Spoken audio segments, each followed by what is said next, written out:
जलवा जलवा जलवा तेरा जलवा जलवा। हिमांशु कुमार मीरकपुर से आज इसी खुशी में 2100 रुपए बार बार धन्यवाद। अखिलेश यादव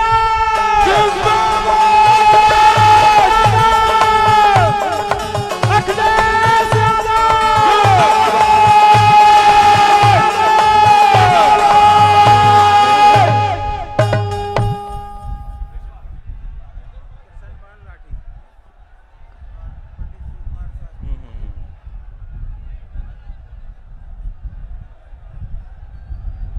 आज के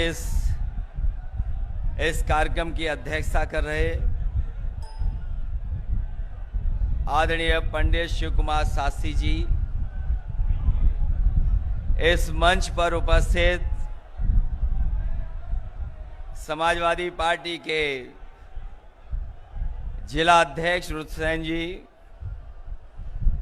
मंच पर उपस्थित इंद्रसेन जी,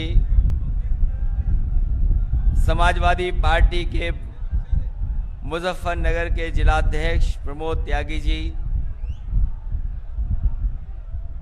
समाजवादी पार्टी के नेता भाई उस्मान जी, पार्टी के हमारे विधायक संजय गर्ग जी, पूर्व एमएलसी आशु मलिक जी, यहाँ पर हमारे साथ मंच पर बैठे हुए सुधीर पवार जी, पार्टी के हमारे बड़ी संख्या में नेता हैं, अतुल प्रधान से लेकर के योगेश वर्मा जी से लेकर के राजकुमार और हमारे चंदन जी से लेकर के फकीर जंग गुजर जी, राकेश शर्मा जी, साकेश शर्मा जी से लेकर के बहुत सारे हमारे नेता हैं, और जो बहुजन समाज पार्टी कांग्रेस से छोड़ करके आए हैं, साहिल जी, लियाकत अली जी और मुजाहिद राणा जी से लेकर के, क्योंकि नाम लेना संभव नहीं है, सभी हमारी पार्टी के नेता जो मंच पर बैठे हैं, राहुल भारती जी से लेकर के जगपाल गुर्जर जी, और पुराने लोग भी दिखाई दे रहे हैं, हमें पुराने लोग भी दिखाई दे रहे हैं, सभी समाजवादी पार्टी के नेता। और इस गर्मी में इस पंडाल में उपस्थित बड़ी संख्या में हमारे आदरणीय बुजुर्ग, नौजवान साथी, पत्रकार बंधुओं, आज जब हम सब इकट्ठे हुए हैं, हम सब लोग चौधरी यशपाल जी को याद कर रहे हैं। वो हमारे बीच नहीं हैं, लेकिन हम और आप सब लोग मिलकर के आज भी उन्हें याद कर रहे हैं। उनका जो व्यक्तित्व रहा है, उन्होंने जो लगातार गरीब, किसान और आपके बीच में जो सेवा की है, चौधरी यशपाल जी से पूज्य लोग इसीलिए याद किए जाते हैं कि जब कभी समाज को जरूरत पड़ती है तो वो समाज के साथ साथ गरीब और किसान के साथ खड़े दिखाई दे रहे हैं। इसीलिए आज भी हम लोग उनको याद कर रहे हैं। वो जहां ईमानदार थे, सच्चे इंसान थे, वहीं उनमें लड़ने की क्षमता थी अपने लोगों के लिए। जहां वो अपने लोगों के सम्मान के लिए लड़ जाते थे, अपने लोगों के सम्मान के लिए झुकते नहीं थे। इसलिए जब हमारे बीच नहीं है, हम उन्हें याद कर रहे हैं। मुझे पूरा भरोसा है कि जो रास्ता उन्होंने दिखाया और संघर्ष का रास्ता बना करके गए हैं, उनके परिवार के लोग, सहयोगी, साथी उसी रास्ते पे चल करके समाज को जोड़ने का काम करेंगे, समाज की तमाम बुराइयों से लड़ने का काम करेंगे। जो लड़ाई किसानों और गरीबों की चौधरी यशपाल जी ने शुरू की, वो उस लड़ाई को हम सब लोग अब कमजोर नहीं होने देंगे। मैं इसके साथ साथ अपने गायक का भी कृष्णपाल जी को बधाई देता हूं। जब जब इन्होंने गाना गाया उत्साह भर दिया, जोश भर दिया। मैं अभी अध्यक्षता कर रहे पंडित आदरणीय शिव कुमार शास्त्री जी को सुन रहा था। उन्होंने जहां आशीर्वाद दिया है, हम लोगों को जहां आशीर्वाद दिया है, वहीं हमें प्रार्थना कर रहा हूं मैं मां दुर्गा की और मां शाकंभरी देवी के इसी तरह का आपका आशीर्वाद हम लोग पर बना रहे। उन्होंने याद भी दिलाया कि हम लोगों के साथ कितने आशीर्वाद हैं, कौन कौन आशीर्वाद दे रहा है। जब इन्होंने भगवान को याद किया, राधे कृष्ण का, सीता राम कहा, तो हमें याद आ गया एक बार हमें पंडित जी हमें हवाई जहाज में मिले थे, और मैंने लखनऊ की प्रेस में भी ये कहा था कि एक बार मुझे पंडित जी हवाई जहाज में मिले। उन्होंने मेरा हाथ देखा और हाथ देखने के बाद खुश होकर के कहा कि इस बार आपकी सरकार बनने जा रही है और 350 सीटें जीतोगे आप। मैंने पंडित जी से विनम्र निवेदन करते हुए कहा कि 350 का तो आशीर्वाद दे दिया है, लेकिन एक हमारी तरफ से भी जोड़ दो। और जो आज आशीर्वाद दिया है आपने जो जोड़ियों का याद दिलाया है, हमारे लखनऊ वाले पे तो कोई जोड़ी नहीं है।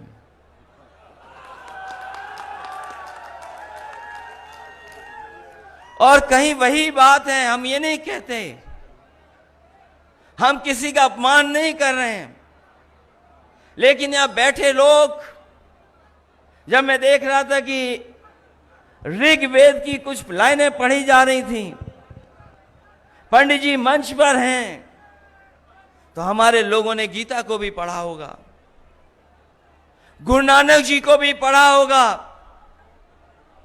जिन्होंने गीता पढ़ी है वो जानते होंगे कि योगी हम उसको बोलते हैं जो दूसरे का दुख अपना दुख समझे। और गुरु नानक जी को जिन्होंने पढ़ा होगा वो जानते होंगे कि उन्होंने कहा कि माया के बीच में रह के माया से दूर हो वो योगी होता है। तो बताओ, जो गद्दी पर बैठे हैं, अभी हम लोगों ने उनका कारनामा देखा, उनके लोगों का कारनामा अभी हम लोगों ने लखीमपुर में देखा, जहां पर किसानों को कुचल दिया गया गाड़ी से, गाड़ी के टायरों से किसानों को कुचला गया।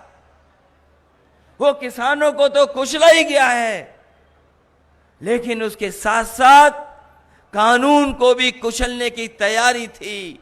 जो लोग किसान को कुचल सकते हैं, कानून को कुचल सकते हैं, उन्हें देर नहीं लगेगी कि एक बार वो संविधान को भी कुचल देंगे। इसलिए हम आपसे निवेदन करने आए हैं, जब हम चौधरी यशपाल जी को याद कर रहे हैं, तो हमें समाज और देश को कैसे बनाना है।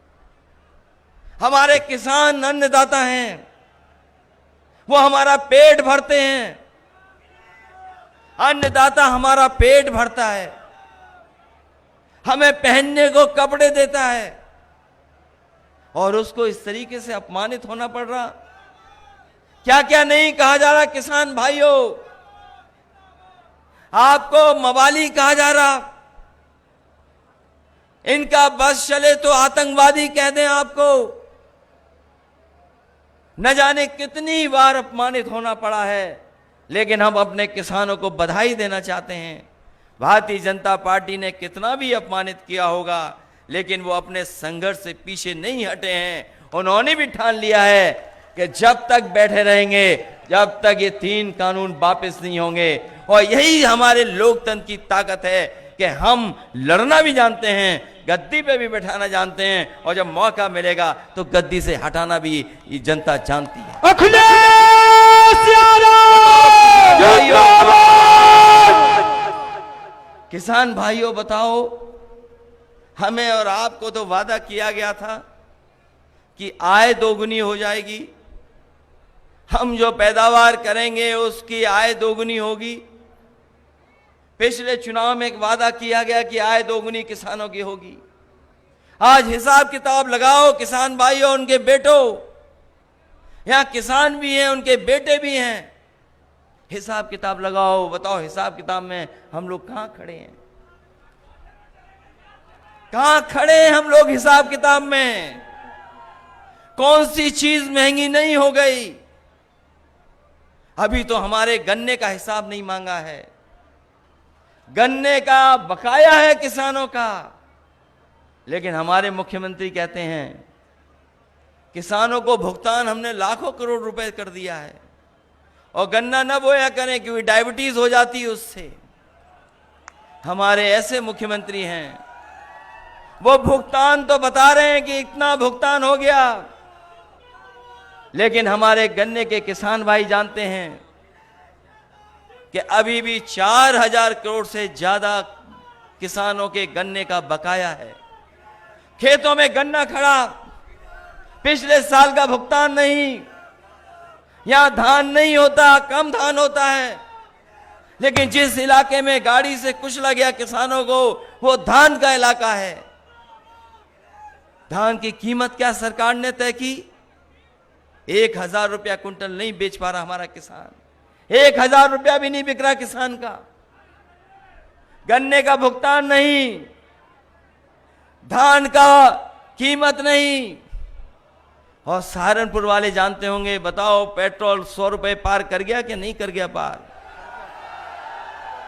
100 रुपए पार। ये सरकार रही तो पेट्रोल डीजल नीचे नहीं जाएगा, आसमान छू जाएगा। अभी तो 100 पहुंचाया है, थोड़े दिनों बाद 100 से ऊपर पहुंचा देंगे। हमारे बुजुर्ग इशारा कर रहे 2 उंगली से 200 पहुंचा देंगे। बताओ, आय दोगुनी का वादा किया जिन्होंने,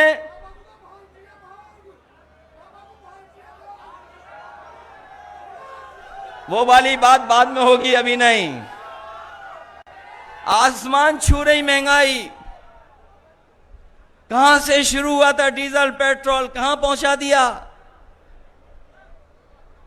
डीजल पेट्रोल की कीमत क्या थी और आज कीमत कहां पहुंचा दी डीजल पेट्रोल की? यही हिसाब किताब नहीं। बताओ, जो आप बाजार से कीटनाशक दवाइयां खरीद रहे हैं, डीएपी खरीदते हैं, खाद खरीद रहे, और खाद जब नापोगे, जब तौलोगे, तो बताओ खाद में, बोरी में चोरी हो गई कि नहीं हो गई चोरी? जहां कीमत बढ़ा दी, जहां कीमत बढ़ी है, वहीं बोरी से कुछ निकाल लिया है। और अभी तो हमने इंसेक्टिसाइड, पेस्टिसाइड, जो और दवाइयां लेते हो, उसकी कीमत नहीं नापी है। सरसों पैदा करने वाला किसान जानता है कि सरसों की कीमत नहीं मिल रही, और जब तेल खरीदते होगे सरसों का, तो बताओ महंगा हो गया कि नहीं महंगा हो गया? यही बीजेपी वाले कहते हैं सरसों का तेल इसलिए महंगा हो गया है क्योंकि सरसों के तेल में हम मिलावट नहीं कर पा रहे हैं। आपने सुना होगा, और नहीं सुना हो तो पत्रकार साथियों दोबारा लिख देना। भारतीय जनता पार्टी के मंत्री जी ने कहा, उनसे पूछा कि आज सरसों के तेल की कीमत क्यों बढ़ गई? तो बोले इसमें हम मिलावट नहीं कर पा रहे हैं इसलिए महंगा हो गया। बताओ बीजेपी वालों, तुम्हारा ये तर्क है? ये तर्क तुम्हारा? कह रहे थे कि हम अर्थव्यवस्था को कहां पहुंचा देंगे, दिल्ली वाले कह रहे थे $5 ट्रिलियन इकोनॉमी की। हम लोग तो गिनती नहीं कर सकते, हिसाब किताब नहीं लगा सकते $5 ट्रिलियन की, और हमारे उत्तर प्रदेश के मुख्यमंत्री वैसे ही नकल कर लेते हैं।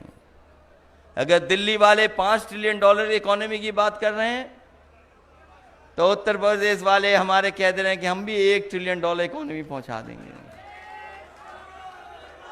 $1 ट्रिलियन। और अभी तो बिजली का हिसाब नहीं मांगा हम लोगों ने। बताओ जनता, हमारी बैठी है, किसान भाई हैं, बिजली के मीटर भी लग गए और मीटर भी तेज भागने लगा और बिल भी कितना देना पड़ रहा है बताओ आपको। बिजली का बिल बढ़ा दिया, देना पड़ रहा है ज्यादा। अगर इन चीजों का हिसाब किताब लगाओ तो क्या किसान भाइयों 500 रुपए आपका सम्मान है? आप हिसाब किताब लगाओ इन चीजों का। क्या 500 रुपया महीना जो आपको मिल रहा है वो कोई सम्मान है आपका? ये सम्मान नहीं दे रहे हैं। ये चुनाव से पहले जब आपके अकाउंट में भेज देते हैं, ये गरीब किसानों को धोखा देने का काम कर रहे हैं। क्योंकि अकाउंट में जब पैसा आ जाता तो हमारा किसान भाई सोचता है चलो कुछ तो आ गया, कुछ से हमारी मदद हो गई। ये धोखा दे रहे हैं। जब आप अपने पूरे साल का हिसाब किताब लगाओगे तो आप महसूस करोगे कि आपके साथ धोखा देने का काम भारतीय जनता पार्टी कर रही है। धोखा है। और जिस समय गरीबों को सबसे ज्यादा जरूरत थी, जिस समय गरीबों को सबसे ज्यादा जरूरत थी, उस समय भारतीय जनता पार्टी के लोगों ने हमारी गरीब जनता को अनाज छोड़ दिया। कैसे भूल जाओगे कोरोना? कैसे भूलोगे? बीमारी आई, लोगों ने अच्छा इंतजाम किया। सरकारें मदद करती नहीं गरीबों की, लेकिन ये सरकार ऐसी थी जिसने लाठी भी मारी और हमारी जनता को अनाथ भी छोड़ दिया। न जाने कितने लोगों की जान चली गई, न दवाई दे पाए, न अस्पताल में बेड दे पाए और न ही ऑक्सीजन का सिलेंडर दे पाए। लोग अपने आप भागते रहे। कोई सिलेंडर के लिए भाग रहा था, कोई अस्पताल में भर्ती कराने के लिए भाग रहा था, कोई लाइन लगा करके अस्पतालों में दवाई के लिए भाग रहा था। इस भारतीय जनता पार्टी ने गरीबों को अनाज छोड़ने का काम किया। न जाने कितने लोगों की जान चली गई, जाने चली गई, कोई परवाह सरकार ने नहीं की। और याद कीजिए वो तस्वीरें, आपने, हमने, सबने तस्वीरें देखी। हमारे देश का इतना अपमान कोई नहीं कर सकता था जितना भारतीय जनता पार्टी ने कोरोना के समय पर किया। हमारे गरीब लोगों के लिए दाह संस्कार के लिए लकड़ी नहीं दे पाए, और अगर कहीं दाह संस्कार हो भी रहा था, लोग जान न जाएं, उसको छिपाने के लिए टीन शेड लगाने का काम इसी सरकार के मुख्यमंत्री जी ने करने का काम किया। इससे ज्यादा दुख की बात क्या हो सकती है कि हमारे गरीबों का भी सम्मान से दाह संस्कार ये सरकार नहीं करा पाई। और मां गंगा, जिसको हम और आप पवित्र मानते हैं, बताओ कितनी लाशें बह रही थी उसमें। चाहे वो गाजीपुर हो, बक्सर हो, बनारस के आसपास हो, इलाहाबाद हो, उन्नाव हो, कन्नौज हो, गंगा के किनारे लाशें बह रही थी। जब बीजेपी से पूछा कि ये लाशें कैसे बह रही हैं, तो बीजेपी के लोग कहते हैं कि उत्तर प्रदेश की नहीं है, ये बिहार से सब बह करके आ रही हैं। इतना बड़ा झूठ कोई नहीं बोल सकता है। कभी गंगा नहीं उल्टी बह सकती। ये यमुना का पानी जो ऊपर से बहता नीचे चला जाता है। बताओ, कोई हमें बता दो बुजुर्ग, कोई चीज नीचे से ऊपर कैसे आ जाएगी? कभी कोई चीज ऊपर से नीचे नहीं, ऊपर से नीचे तो बह सकती है, लेकिन नीचे से ऊपर कैसे आएगी कोई चीज हमें बता दो। जब भारतीय जनता पार्टी से पूछा कि ये लाशें कहां से आ गईं, तो कहते हैं कि यूपी की लाशें नहीं हैं, ये सब बिहार से उल्टी बह करके आ गईं।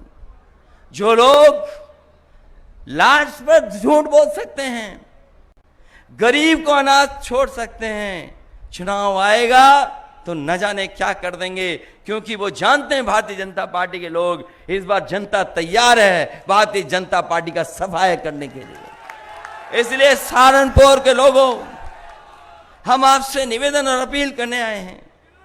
ये चुनाव कोई छोटा चुनाव नहीं होने जा रहा है। ये छोटा चुनाव नहीं है, ये बहुत बड़ा चुनाव है।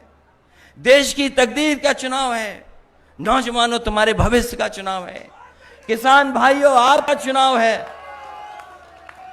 इन्होंने जो फैसले लिए हैं वो बड़े बड़े सेठ लोगों के लिए फैसले लिए हैं। याद करो वो नोटबंदी 2017 की, हम कहते कहते थक गए कि ये रुपया काला सफेद नहीं होता, ये रुपया काला सफेद नहीं होता। हम समाजवादी लोग कहते कहते थक गए, रुपया काला सफेद नहीं होता। कोई चीज सफेद और काली होती वो तो हमारा आपका लेन देन काला सफेद होता है। बताओ काला धन कहां खत्म हो गया, कहां भ्रष्टाचार खत्म हो गया। अरे गरीब भाइयों, आपने तो देखा होगा, कभी फंस गए होगे मोटरसाइकिल लेकर के, तो बताओ भ्रष्टाचार खत्म हो गया क्या? अच्छी खासी 100 नंबर गाड़ी बनाई थी, 100 नंबर हमने पुलिस के लिए 100 नंबर बनाई थी। हमारे बाबा मुख्यमंत्री नाम बदल देते हैं, 100 का 112 कर दिया। बताओ 100 से 112 में कौन सी पुलिस बदल गई? ये हमारे पुलिस के लोग भी जानते हैं कि सरकार जाने वाली है, इसीलिए मुस्कुरा रही हैं इसको। और नहीं मानते हो, अकेले में पूछ लेना, ये सब जानते हैं। 100 से 112 कर दिया। अभी मामला हुआ यहां पर, नाम बदलने में हमारे मुख्यमंत्री का कोई मुकाबला नहीं है। सहारनपुर के लोगों, अगर कोई पत्रकार साथी यहां से जाए लखनऊ मुख्यमंत्री जी से मिलने, तो जरूरी नहीं जिस नाम से मिल के आएगा वही नाम बचा रहेगा। अगर मुख्यमंत्री जी के पास गए तो नाम बदल देंगे। ये नाम बदलने वाले, रंग बदलने वाले लोग, धोखा देने वाले लोग, इतिहास बदलने का नाम करते हैं ये लोग, इतिहास। अभी आपने देखा होगा बगल में, बताओ बगल में देखा कि नहीं देखा? नाम बदल करके इतिहास मिटाना चाहते थे, लेकिन उन्हें बता दो ये वीरों की धरती है। ये वो लोग हैं जिन्होंने 1857 में इनके पूर्वजों ने अंग्रेजों को हिलाने का काम किया था। कौन भूल जाएगा? कोतवाल धन सिंह गुर्जर को इन्होंने 1857 में अंग्रेजों को हिलाने का काम किया था। जो इतिहास बदलेगा, जो नाम बदलेगा, चुनाव आएगा तो उनकी सरकार बदल देगा। ये हमारे लोग हैं। इसलिए ये चुनाव का समय है। पिछली बार 4 जनवरी को तारीख आ गई थी चुनाव की, 4 जनवरी को। आज हम और आप लोग अक्टूबर में बातचीत कर रहे हैं, एक दूसरे से मिल रहे हैं। अभी त्योहार चल रहा है, नवरात्र के दिन हैं, दशहरा, दिवाली, सब त्योहार मनाइए। और दिन नहीं बचे हैं, हिसाब किताब लगाओगे तो बहुत कम दिन बचे हैं। ये जो सरकार में बैठे हुए अन्याय कर रहे हैं उनके दिन बहुत कम हैं।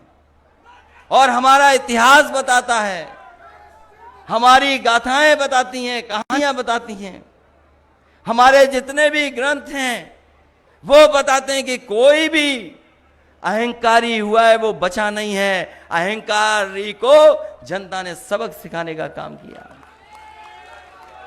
ये अहंकारी तो है कि हम एफआईआर नहीं लिखेंगे, हम दोषियों को नहीं पकड़ेंगे, ये अहंकारी तो है। आपने गाड़ी से कुचल दिया, एफआईआर नहीं कर रहे थे। जब दल लड़े, समाजवादी लोग लड़े, हर जगह पर लड़े, गिरफ्तारी दी, पुलिस से टकरा गए, तब जाकर के देखो ये एफआईआर लिखी जा रही है, जेल भेजना पड़ा। बताओ गृह राज्य मंत्री, उनके बेटे पे आरोप और सरकार बचा रही हो, और जांच अगर करने कोई जाएगा तो बताओ कैसे जांच होगी? अगर कोई गृह राज्य मंत्री होगा तो पुलिस का कोई अधिकारी जाएगा तो पहले सलूट मारेगा, सलूट मार करके पूछेगा, और पूछने के बाद फिर सलूट मारेगा, तब जाएगा। तो बताओ कौन सी जांच हो जाएगी? इसलिए साथियों, ये सरकार के लोग कुछ भी कर सकते हैं। इसलिए हमें और आपको सावधान रहना है। हमारे देश की पहचान है कि हम सब एक होकर के रहे हैं। हमारा समाज मिलजुल करके रहा है। दुनिया में जो हमारी पहचान है वो यही पहचान है कि सब जाति के लोग, सब धर्म के लोग मिल करके रहते हैं, एक साथ रहते हैं, एक छत के नीचे रहते हैं। ये हमारी पहचान है। ये इसीलिए कभी जात पर, कभी धर्म पर बात करते हैं, क्योंकि कारोबार और काम हमें जोड़ता है। कारोबार पे बात नहीं करेंगे क्योंकि कारोबार हमें और आपको जोड़ता है। काम हमें जोड़ता है, हमें और आपको। अर्थव्यवस्था हमारी और आपको जोड़ती है, इसलिए कारोबार पे ये बात नहीं करेंगे। कारोबार पे बात नहीं करना चाहते हैं क्योंकि समाज जुड़ करके रहता है कारोबार से। कोई खेती करता है, कोई बुनता है, कोई पहनता है, कोई सिलता है, कोई काटता है, क्योंकि कारोबार हमें जोड़ता है। ये कारोबार को ठप कर रहे हैं, एक एक करके सब चीजें बेच दे रहे हैं। बिकना शुरू हो गई चीजें। हवाई जहाज बिक गए। हवाई जहाज जहां खड़े होते हैं वो एयरपोर्ट बिक गए।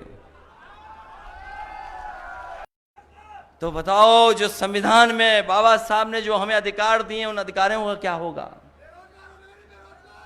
क्या होगा अधिकारों का जो बाबा साहब भीमराव अंबेडकर जी ने संविधान में हमें मौका दिया, अधिकार दिए?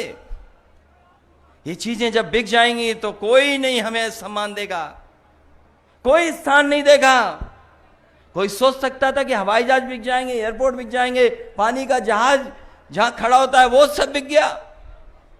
ये तार बेच रहे हैं, बिजली के कारखाने बेच रहे हैं, सब बेचे दे रहे हैं। और जो इतिहास को जानते होंगे हमारे लोग, याद करना, अंग्रेज आए थे इस देश में। अंग्रेज कारोबार करने आए थे। जो ईस्ट इंडिया कंपनी आई थी वो 2-3 चीजों का कारोबार करती थी।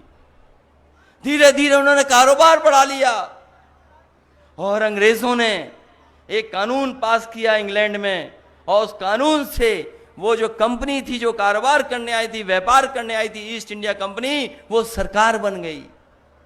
केवल एक कानून इंग्लैंड में पास हुआ, उससे कारोबार करने वाली ईस्ट इंडिया कंपनी सरकार बन गई। और देखो भारतीय जनता पार्टी का खेल, एक एक कर करके सब प्राइवेट हाथों में बेच दे रहे हैं। हो सकता है एक दिन सरकारी कंपनी को बिक जाए और ये सरकार भी आउटसोर्स करके चले जाएं कि हम नहीं चलाएंगे, आउटसोर्स होकर के सरकार चलेगी।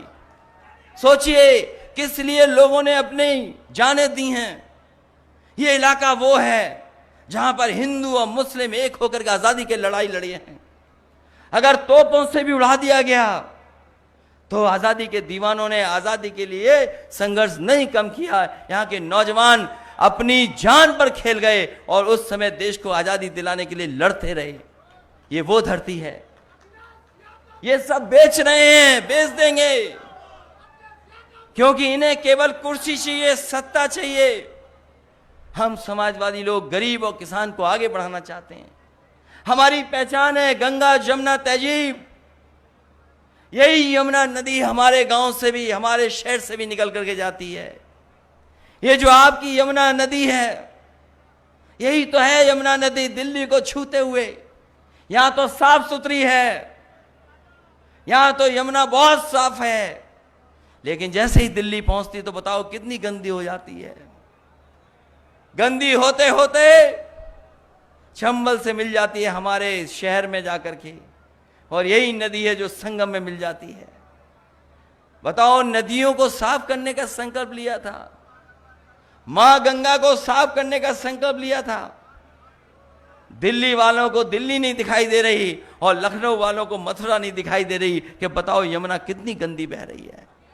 और जो हमारी मिली जुली तहजीब है, जहां हिंदू और मुस्लिम एक साथ रहते हैं, मिल करके रहते हैं, उस तहजीब को खत्म करना चाहते हैं, उस पहचान को खत्म करना चाहते हैं। लेकिन हम बधाई देंगे अपने किसानों को कि किसानों के आंदोलन से किसान एक हो गया। न वो हिंदू समझा, न मुसलमान समझा। वो कह रहा है कि हम किसान पहले हैं, उसके बाद तय कर लेंगे कि हम क्या हैं। एक साथ से लड़ रहे हैं, एक साथ से लड़ रहे हैं, एक साथ से लड़ रहे हैं। बताओ, यही तो इलाका है जो चौधरी साहब को किसान के नाम से जानता है। चौधरी चरण सिंह, चौधरी यशपाल जी, ये वो चेहरे हैं, देखते ही हमें याद आ जाता है कि हाँ, यही हमारे किसानों के नेता हैं, हमारी यही पहचान है। बाबा टिकैत जी, यही पहचान रही है क्षेत्र की। इसलिए आज हम आपसे जब चौधरी यशपाल जी याद कर रहे हैं, हम सब मिलकर के याद कर रहे हैं, तो हमें सोचना चाहिए कि आने वाले समय में हमारे प्रदेश का भविष्य कैसा हो, भविष्य कैसा हो। जो धुआं उड़ा करके सरकार चला रहा हो, उसके हाथ में रहेगी सरकार। सोचो कभी जो धुआं उड़ा करके सरकार चला रहे हो, धुआं उड़ा करके सरकार चलाते हो, बताओ प्रदेश में क्या किया आपने नाम बदलने के अलावा? क्या कर रहे हो? कौन सा विकास किया है? क्या विकास किया है? यही देवबंद को होकर के मुजफ्फरनगर और सहारनपुर की सड़क समाजवादियों ने बनाई, चमचमाती सड़क है, फ्लाईओवर चमचाता चले जाओ। कौन सा सब स्टेशन बनाया है बताओ? बिजली केवल महंगी की है, बिजली महंगी की है इन्होंने। और हमारे मुख्यमंत्री जी बिजली को इसलिए नहीं ध्यान देते हैं, बिजली पे इसलिए नहीं ध्यान देते हैं कि उनके प्लांटों के नाम नहीं कह सकते वो। हमारे पत्रकार साथी बहुत पूछते हैं हमसे, कभी कभी एक सवाल पूछते हैं कि कई बार जो भारतीय जनता पार्टी वाले कहते हैं, जिसमें इन्होंने कहा कि अपने पिताजी को वो इस नाम से बुलाते क्यों नहीं हैं। उसी पे हमने उनसे कहा कि बताओ बिजली का कारखाने का कभी नाम लोगे कि नहीं लोगे? और हम आज भी कहते हैं, यहां पर पत्रकार साथियों कह करके जा रहा हूं, जब मुख्यमंत्री जी आए तो उनसे कहना कि प्लांट का नाम बता दो, 3x660 super critical thermal plant. अगर एक बार कह दें, वो पता नहीं क्यों नहीं कहते हैं 3x660 super critical thermal plant, हमें नहीं पता क्यों नहीं कहते हैं। जब कह नहीं पाते तो बिजली कैसे बनाएंगे? जो कहेंगे वही तो करेंगे, इसलिए इनसे सावधान रहना, इन लोगों से। बोलो सावधान रहोगे कि नहीं रहोगे आप लोग? आपको सावधान रहना पड़ेगा। और हमने सुना है कि बड़े मुख्यमंत्री हट रहे हैं बगल में, आपके बगल में तीसरे मुख्यमंत्री आ गए हैं, तीसरे मुख्यमंत्री हैं बगल में। उत्तराखंड पीछे होगा ना, बहुत दूरी नहीं है। हम तो कहेंगे उत्तराखंड का भला चाहते हो तो इन मुख्यमंत्री का ट्रांसफर यहीं कर दो, जिस प्रदेश से आए उसी प्रदेश में वापस भेज दो। वो दूसरों को कह रहे हैं एनआरआई, हम तो कह रहे हैं 3 बार हटे मुख्यमंत्री, चौथे हमारे प्रदेश से ले लो। इसलिए साथियों सहारनपुर में हम लोग लोकसभा चुनाव में भी आए थे, और उस समय हम लोग को आपने आशीर्वाद दिया था। उस समय आशीर्वाद मिला था, आपके सहारनपुर आसपास सीटें जीत गए थे। वो लड़ाई बहुत बड़ी थी, बहुत अलग लड़ाई थी। हम लोग बीजेपी को रोकना चाहते थे, सपा बसपा का अलायंस किया। हमें कोई भी जोखिम उठाना पड़ा होगा, कोई घाटा स्वीकार करना पड़ा होगा, हमने स्वीकार किया। लेकिन हम बीजेपी को रोकना चाहते थे, और आज भी हम कह के जा रहे हैं, ये हमारी और आपकी और समाजवादियों की जिम्मेदारी है। पहले आपकी भी जिम्मेदारी है, हमारी जिम्मेदारी भी है कि इस बीजेपी को रोकना है। अगर नहीं रोक पाए तो जैसे किसान को कुचल दिया, उसी तरीके से संविधान को ये लोग कुचल देंगे। अगर 2019 में रोक लेते किसान भाइयों, अगर 2019 में रोक लेते हम लोग, तो ये 3 काले कानून नहीं आते। ये 3 काले कानून इसलिए आए क्योंकि उत्तर प्रदेश से ज्यादा जीत गए ये लोग, ये ज्यादा जीत गए उत्तर प्रदेश से। पहले भी सरकार यहीं से बनी इनकी, पिछली बार भी बनी इनकी। और हम तो एक ही जानते हैं नियम दुनिया का, जो जहां से आएगा वहीं से निकाला जाएगा। अगर यूपी से घुसे बीजेपी के लोग तो यूपी से ही निकाले जाएंगे। इसलिए हमारी आपकी सबकी जिम्मेदारी है। किसान भाइयों, सोचना तुम्हारी आय दोगुनी हुई कि नहीं हुई। हमारे नौजवानों, तुम्हारा भविष्य चिंता का है। तुम्हारे भविष्य में कुछ नहीं, आगे नौकरी रोजगार है नहीं। बताओ नौकरी रोजगार कैसे मिलेंगे? दुनिया के दूसरे देश में हैं, वहां के नौजवान अपना सपना देखते हैं, कोई ना कोई सपना ऐसा देखते हैं, उसके लिए काम करते हैं, मेहनत करते हैं और अपनी हासिल करने का काम करते हैं। उन पे मौके मिलते हैं, लेकिन जिस तरह की सरकार चल रही है उद्योगपतियों के सारे पर, हमारे नौजवानों को कोई मौका नहीं मिल रहा है।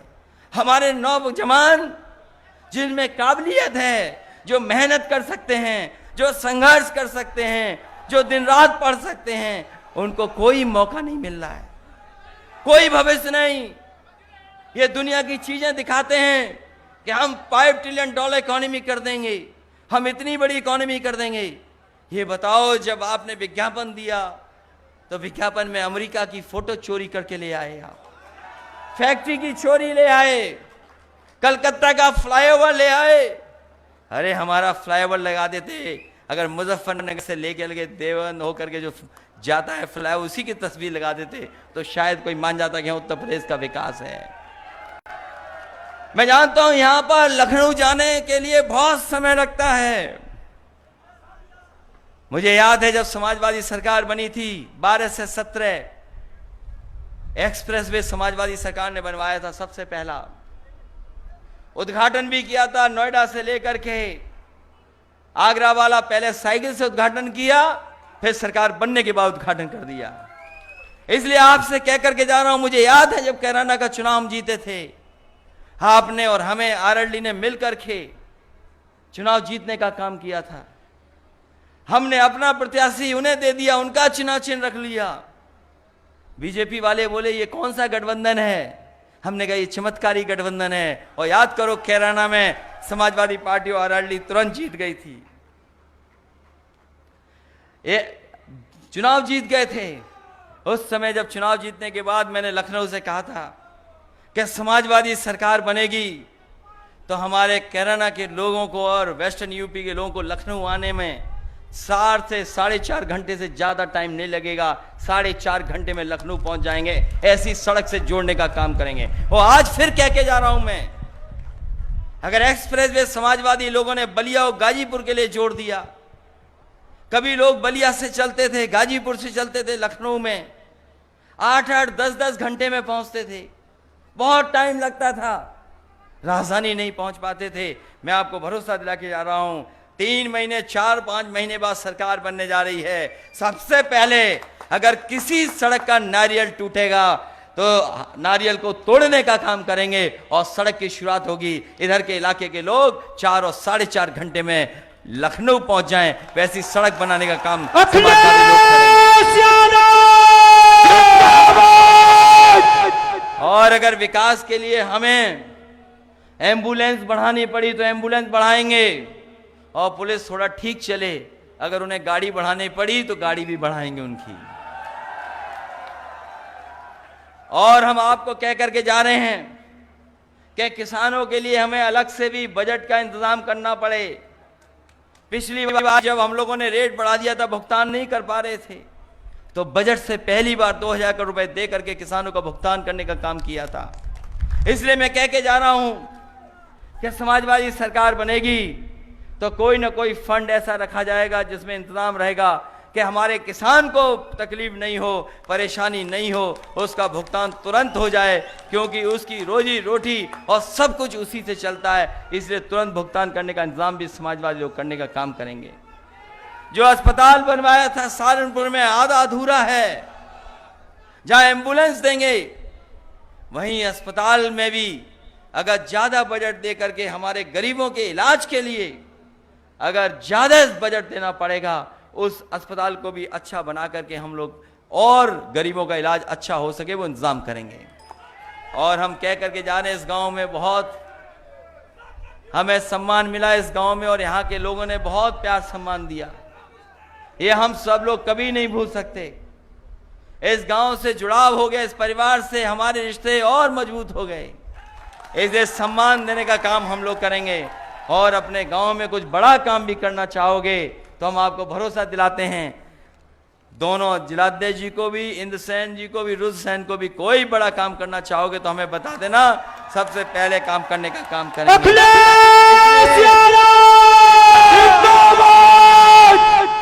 इसलिए हम आपसे यही निवेदन कर रहे हैं कि ये चुनाव देश का और आपके भविष्य का चुनाव है।